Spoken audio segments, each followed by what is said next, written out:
పగలు రాత్రులు వెనువెంట వచ్చునటులే కష్ట సుఖములు రెండును కలుగుచుండు.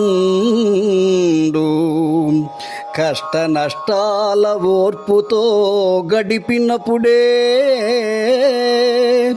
సుఖమునందుండు నిజమైన శోభ తెలియు. మరచిపోబోకుమెప్పుడు నా మంచి మాట.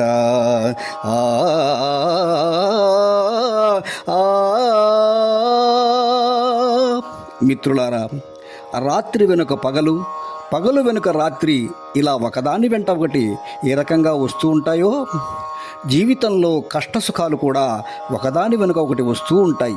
ఏది అలానే ఉండిపోదు సుమా. అసలు కష్ట నష్టాలు ఓర్పుతో ఎదుర్కొన్నప్పుడు ఆ తర్వాత వచ్చే సుఖం ఎంత సంతోషం కలిగిస్తుందో మాటల్లో చెప్పలేము. అదే నిజమైన సుఖం.